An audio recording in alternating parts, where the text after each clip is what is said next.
Hello students, कैसे हैं आप सब लोग। स्वागत है आपका मेरे YouTube channel study with doctor Pawan Oberoi पर। मैं डॉक्टर पवन ओबराय। स्टूडेंट्स, आज आपसे डिस्कस करूंगा सीसेस यूनिवर्सिटी मेरठ में जो आप लोग इस समय बीकॉम सेकेंड ईयर में न्यू सिलेबस आप जो पढ़ेंगे, जो सेशन है आपका 2021-22, तो ये सिलेबस केवल उसी सेशन के लिए है, ठीक है ना, इस वाले सेशन के लिए है। तो मैं बीकॉम सेकेंड ईयर और बीकॉम थर्ड ईयर का सिलेबस डिस्कस करूंगा। तो बीकॉम सेकेंड ईयर की वीडियो अलग होगी और बीकॉम थर्ड ईयर की वीडियो अलग होगी। तो इसमें वो बच्चे, क्योंकि ऑलमोस्ट क्लासेस जो हैं लगभग 1 सितंबर से तो स्टार्ट हो ही चुकी हैं सारे कॉलेजेस में, तो काफ़ी सारे स्टूडेंट्स का कहना था कि सर एक बार सिलेबस प्रोवाइड करा दीजिए। तो ये वीडियो मैं केवल सिलेबस के लिए ही प्रोवाइड करा रहा हूँ आपको।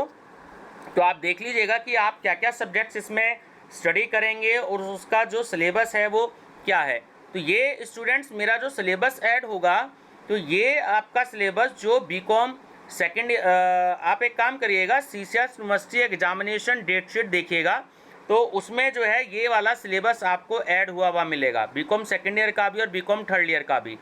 क्योंकि जुलाई 21-22 में इसलिए बोल रहा हूँ आपसे, या 21-22 कह लीजिए, क्योंकि इस बार से सेमेस्टर सिस्टम लागू हो चुका है सीसेस यूनिवर्सिटी मेरठ में। तो मैंने कल उसकी वीडियो अपलोड कर दी थी, क्या क्या सब्जेक्ट्स जो हैं बच्चे पढ़ेंगे बीकॉम फर्स्ट सेमेस्टर में। तो अगले साल क्योंकि ये सिलेबस बीकॉम सेकेंड ईयर वालों के लिए नहीं रहेगा, तो वो सेमेस्टर वाइज पढ़ेंगे। तो ये आखिरी साल है इस सिलेबस का जो आप लोग स्टूडेंट्स पढ़ रहे हैं, ठीक है ना। तो स्टूडेंट्स, स्वागत है आपका मेरे चैनल पर। फर्स्ट टाइम मेरा चैनल देख रहे हैं तो study with doctor Pawan Oberoi को सब्सक्राइब कर लीजिएगा, लाइक और शेयर भी करते रहिएगा अपने फ्रेंड सर्कल में, क्योंकि सीसेस यूनिवर्सिटी से रिलेटेड जो है मैं पूरी कोशिश करता हूं कि हर जो है आपको जो है कोई भी लेटेस्ट न्यूज़ हो तो वो मैं आपको प्रोवाइड कराऊं, ठीक है ना। चलिए, तो ये आपका सीसेस यूनिवर्सिटी मेरठ का सिलेबस है। आप एक बार जल्दी से सब्जेक्ट्स देख लीजिएगा। देखिए, ये फैक्ट हुआ था effective from academic year 2018-19 onwards, है ना। तो अब जो है फर्स्ट ईयर की आपने स्टडी कर ली है, तो आप सेकेंड ईयर में क्या क्या पेपर पढ़ेंगे तो वो आप थोड़ा सा एक देख लीजिएगा, मैं डिटेल में भी बता दूंगा। और इसमें आपका फर्स्ट पेपर है कंपनी लॉ, जिसका कोड है आपका 201। तो ये provision of the companies act 2013 and amendments up to date relating to. तो फर्स्ट यूनिट है आपकी इसमें इंट्रोडक्शन टू कंपनीज एक्ट 2013। इसमें आपकी important definition incorporation of a company and matters in incidental thereto है। तो इसमें सेक्शन है 1 to 22, ठीक है। यूनिट सेकंड है prospectus and allotment of securities, public offer and private placement, share capital and debentures, acceptance of deposit by companies and registration of charges. तो ये section है हमारा relevant section 23 through 87। Unit third is management and administration. इसमें covered है topic आपके register of members, annual returns, annual general meeting, extra ordinary general meetings, declaration and payment of dividend, accounts and audit of companies. तो ये section है आपका relevant section 88 to 148। फिर है आपकी यूनिट नंबर 4 डायरेक्टर्स। तो इसमें appointment and qualification, meeting of board and its powers, prevention of operation and mismanagement. तो ये रेलिवेंट सेक्शन है 149 to 195 एंड रेलिवेंट सेक्शन है 241 to 246। एंड लास्ट यूनिट है आपकी unit 5 winding up, modes of winding up and winding up by tribunal, voluntary winding up, winding, official liquidators. तो इसमें relevant section है आपका 270 to 365। तो ये वाइंडिंग अप है लास्ट में। तो ये देखिए यूनिट 5 के नीचे जो है थोड़ा सा बाय मिस्टेक यूनिवर्सिटी से हो गया है। तो ये आपका फर्स्ट पेपर है ना। थोड़ा सा अच्छे से स्टडी कर लीजिएगा, इसकी थ्योरेटिकल पेपर है, सेक्शन है, तो थोड़ा सा पेपर ये आपका टफ होता है। चलिए, कॉस्ट अकाउंटिंग की बात करते हैं। तो न्यूमेरिकल पेपर है आपका। तो हालांकि मैं आपको बता दूं कि मैं इस पर जो है क्लासेस लिया करूंगा कॉस्ट अकाउंटिंग की, ठीक है। टीचमेंट जो मेरी आईडी है आप डिस्क्रिप्शन बॉक्स में देख सकते हैं। तो आप मेरी टीचमेंट आईडी भी अभी फ्री वाली मैंने प्रिपेयर करी है, तो आप ज्वाइन कर सकते हैं। उसके बाद मैं पेड वाली भी करूँगा थोड़े दिनों बाद, तो उसमें भी मैं कॉस्ट अकाउंटिंग जो है वो मैं आपको पढ़ाऊँगा और यूट्यूब पर भी जो है मैं आपको पढ़ाऊंगा। तो आप मेरी प्लेलिस्ट देख सकते हैं कॉस्ट अकाउंटिंग की, तो मैं 1-2 दिन में स्टार्ट कर दूंगा इसको भी। तो यूनिट फर्स्ट है, इसमें आपका introduction, nature and scope of cost accounting, cost concepts and classification, methods and techniques, installation of costing system, concept of cost audit. Unit second is basis of material, labour and overhead cost. ये 3 part में आपका divide है। तो A में आपका concept of material, pricing of material issues, treatment of material losses. B है labour turnover, idle time and over time, methods of wages payment time and piece rates. And C part is classification and departmentalisation of overhead, absorption of overheads, department determination of overhead rates, machine hour rate. ठीक है, machine hour rate का अलग chapter है, ध्यान रखिएगा। तो unit आपकी third है कॉस्ट असर्टेनमेंट। इसमें आपका यूनिट कॉस्टिंग और ऑपरेटिंग कॉस्टिंग, तो 2 चैप्टर इसमें आप पे कवर्ड होते हैं। यूनिट फोर्थ में आपका job, batch and contract costing, process costing including inter process profit and joint and by product. तो इसी टॉपिक पर जो था इस बार सीसस यूनिवर्सिटी मेरठ में न्यूमेरिकल भी आया था जॉइंट बाय प्रोडक्ट पर, मैंने सॉल्व भी करवा रखा है। मेरी प्लेलिस्ट है बीकॉम सेकेंड ईयर की, तो आप उसमें देख सकते हैं। यूनिट फिफ्थ है आपकी कॉस्ट रिकॉर्ड। इसमें integral and non integral system है, reconciliation of cost and financial accounts है। तो ये आपका कॉस्ट अकाउंटिंग का हो गया। देखिए, मैंने अपने कॉलेज में Bhagwati college of education Meerut में केजी पब्लिकेशन की बुक से जो है मैं पढ़ा रहा हूँ, तो अच्छी बुक है काफ़ी। तो इस बार मैं क्लास में तो उस बुक से पढ़ा रहा हूँ। अब यूट्यूब पर मैं किस बुक से पढ़ाऊँगा तो ये भी मैं आपको बता दूंगा, हो सकता है शायद मैं उसी बुक से आपको स्टडी कराऊँ। नेक्स्ट पेपर है आपका third, principles of business management. ठीक है, बहुत इजी पेपर है। तो यूनिट फर्स्ट है, इसमें आपकी इंट्रोडक्शन में है concept, nature, procedure and significant of management, managerial roles है इसमें मिंट्सबर्ग का, an overview of functional areas of management, development of management thought, classification and new classification, contingency approaches. Unit second है आपका प्लानिंग से related है, concept, process, type, decision making, concept and process, bounded rationality, management by objective, corporate planning, environmental analysis and diagnosis, strategy formulation. Right. Third is organization, concept, nature, process and significance, authority and responsibility relationship. Unit fourth बहुत ही important है, इसमें से तो question आते ही हैं। Motivation हो गई और आपकी लीडरशिप हो गई। तो मोटिवेशन में आपका कॉन्सेप्ट, थ्योरीज है Maslow, Herzberg, McGregor and Ouchi, financial and non financial incentives. Leadership में आपका concept, leadership style, leadership theories में आपका Tannenbaum and Schmidt, Likert system management, communication है आपका next chapter, nature, process, network and barriers and effective communication.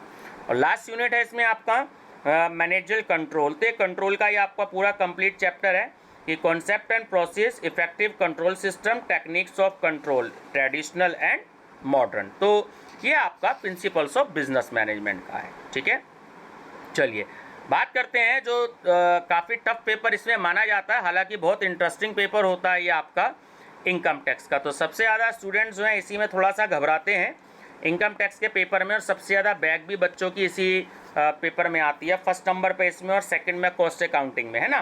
तो मेरा ये personal suggestion है, तो ये बिल्कुल भी भूल जाइएगा कि पेपर बहुत टफ है, बिल्कुल अपना जो है बहुत अच्छे से आप इसकी स्टडी करिएगा, है ना। तो 2 न्यूमेरिकल पेपर हैं इसमें आपके। तो कोड नंबर इसका 204 है। तो यूनिट फर्स्ट है बेसिक कॉन्सेप्ट, इसमें income, agriculture income, casual income, assessment year, previous year, gross total income, person, tax evasion, avoidance and tax planning के चैप्टर इंक्लूड हैं। यूनिट सेकंड में आपका बेसिस ऑफ चार्ज, इसमें scope of total income, residence and tax liability, income which does not from part of total income. ठीक है, तो ये जो रेजिडेंस एंड टैक्स लायबिलिटी का है बहुत छोटा सा चैप्टर है और बहुत ईजी होता है, तो इसके न्यूमेरिकल की प्रैक्टिस आप जरूर करिएगा। ये मैं आपको जो है पेपर मैं क्लास में भी आज स्टार्ट कर चुका हूँ, तो ये मैं पेपर आपको यूट्यूब पे पढ़ाऊँगा या टीचमेंट ऐप पे मैं पढ़ाऊँगा। ये वाला पेपर जो है मेरा भी फेवरेट पेपर है, तो ये मैं आपको ज़रूर स्टडी कराऊँगा। थ्योरी वाइज मैं लेकर के चलूँगा इसमें, बस शॉर्ट में मैं आपको बताता जाऊँगा इसके बारे में। न्यूमेरिकल जो है मैं आपको इसके कराऊंगा। तो मेरे साथ बने रहिएगा। इनकम टैक्स की एक प्लेलिस्ट बनी हुई है डिटेल स्टडी के नाम से, जो मैं बनाऊंगा, तो उसमें आप स्टडी कर सकते हैं इसको। चलिए, अब जो रेजिडेंस एंड टैक्स लायबिलिटी के बाद आगे के जो हमारे न्यूमेरिकल चैप्टर हैं, तो वो है हेड्स ऑफ इनकम। तो पांचों हेड इसमें आप पे कवर्ड होते हैं। Income from salaries, income from house property, profit and gains of business और profession including provision relating to specific business, capital gains and income from other sources. तो पांचों हेड की डिटेल दे रखी है इसमें। पांच ही हेड होते हैं सैलरी के, ध्यान रखिएगा। सॉरी, सैलरी के नहीं, हेड्स ऑफ इनकम जो होते हैं वो पांच ही होते हैं। ठीक। यूनिट 4 जो है वो आपका कंप्यूटेशन ऑफ टैक्स लायबिलिटी है। इसमें computation of total income and tax liability of an individual, aggregation of income का चैप्टर है, set off and carry forward of losses है, deduction from gross total income है। और 5th चैप्टर है, ये theory portion है आपका, टैक्स मैनेजमेंट। इसमें टैक्स डिडक्शन एट सोर्स, तो आप TDS का नाम पढ़ेंगे इसमें, तो उसका पूरा नाम होता है tax deduction at source. Advance payment of tax, assessment procedure and IT authorities. तो ये आपके थ्योरी के चैप्टर हैं, ठीक है ना। तो जो आपकी यूनिट 2 है, इसमें सिर्फ एक ही न्यूमेरिकल चैप्टर है, रेजिडेंस एंड टैक्स लायबिलिटीज़। बाकी यूनिट 3 में आपके पांचों हेड आ गए हैं, और बाकी यूनिट 4 भी आपकी न्यूमेरिकल बेस है, ठीक है ना। चलिए, तो मैं कौन सी बुक से पढ़ाऊँगा, तो ये भी मैंने इसमें आपको बता दी है। तो ये वाली बुक जो है, ये आप देख लीजिएगा, डॉक्टर RK जैन की बुक है। तो इससे मैंने अपने कॉलेज में लगवाई है, भगवती कॉलेज ऑफ एजुकेशन में।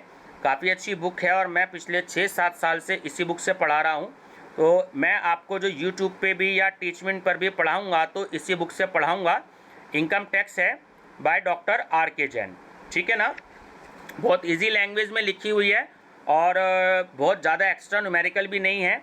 एग्जाम्पल भी बहुत इजी लैंग्वेज में विद वर्किंग नोट्स इसमें एक्सप्लेन किए हुए हैं, और थ्योरी भी जो है वो बहुत अच्छी इसमें एक्सप्लेन करी हुई है। तो डॉक्टर RK जैन की बुक है, बहुत अच्छी किताब है ना, तो इसी से मैं आपको पढ़ाऊँगा। चलिए, यूनिट अगर हम 5th की बात करें, तो सॉरी, पेपर 5th है इसमें आपका फंडामेंटल्स ऑफ एंटरप्रेन्योरशिप। तो ये कोड नंबर 205 है इसमें आपका। इसमें है आपकी यूनिट जो है इंट्रोडक्शन में the entrepreneur, definition, emergence of entrepreneur classes, theories of entrepreneurship, role of socio economic environment, characteristics of entrepreneur, leadership, risk taking, decision making and business planning. Unit 2 है आपकी promotion of venture, opportunity analysis, external environmental analysis, जिसमें आपका economic, social and technological है। Competitive factors है, legal requirements for establishment for a new unit and raising of funds है। Venture capital sources and documentation required. Unit 3 है इसमें entrepreneur behaviour, innovation and entrepreneur behaviour and psycho theories, social responsibility. Next है unit 4 entrepreneur development programmes, their role, relevance and achievements, role of government in organizing EDPs, है ना, critical evaluation। and last unit है unit 5 role of entrepreneur in economic growth as an innovator, generation of employment opportunities, complementing and supplementing economic growth, bringing stability and balanced regional development of industries, role in export promotion and import substitution, forex earning and augmenting and meeting local demand। तो ये आपका 5th paper था, ठीक है। और 6th paper है आपका public finance का। तो बहुत ही इजी पेपर है ये भी, पब्लिक फाइनेंस। तो इसमें जो है इसमें भी आपकी जो है 5 यूनिट है। कोड है आपका C206। तो यूनिट 1 है इसमें meaning and scope of public finance versus private finance, principle of maximum social advantage, public budget, techniques of budgeting, जिसमें आपका जीरो बेस बस्टिंग और PBP है, और आपका डिफिसिट फाइनेंसिंग है। यूनिट 2 है आपका पब्लिक एक्सपेंडिचर, जिसमें meaning and nature of Wagner views on increasing state activities, Wiseman Peacock hypothesis है, canons and classification of public expenditure, effects on production, distribution and economic stability. Unit third है आपका public revenue chapter, main sources of revenue, tax revenue, direct and indirect taxes, progressive, proportional and regressive taxes, value added tax, हालांकि cut चुका है आपका, है ना VAT, तो ये नहीं है, इसकी बजाय जीएसटी है, ध्यान रखिएगा. The division of tax burden, incidence of a tax effect on production and distribution. Unit fourth public डेब्ट, role and classification of public debts and methods of their redemption. And last unit है आपकी Indian public finance, जिसमें financial federalism under constitution, financial adjustment in India, finance commission, review of Indian tax system, budgetary procedure and financial control in India है. तो ये students आपकी जो है 6 के 6 सब्जेक्ट की मैंने आपको डिटेल में यूनिट बता दी है. तो मेरे साथ बने रहिएगा, फ़ायदे में रहेंगे आप. तो cost accounting and income tax मैं जो है कल से स्टार्ट कर रहा हूँ. तो वो बात लगेगी, किसी दिन इनकम टैक्स करा दिया और किसी दिन जो है कॉस्ट अकाउंटिंग करा दिया. तो कॉस्ट अकाउंटिंग की किताब मैंने अभी आपको ये बता दी है कि मैं यूट्यूब पर भी आर.के. जैन की किताब से पढ़ाऊँगा, और सॉरी इनकम टैक्स की आर.के. जैन की किताब से. कॉस्ट अकाउंटिंग में कौन सी किताब से पढ़ाऊँगा तो बहुत जल्द ही मैं आपको ये भी बता दूँगा. ठीक है व्यूवर्स, तो बने रहिएगा मेरे चैनल पर study with doctor Pawan Oberoi, और लाइक और शेयर भी जरूर कर दीजिएगा. Thank you.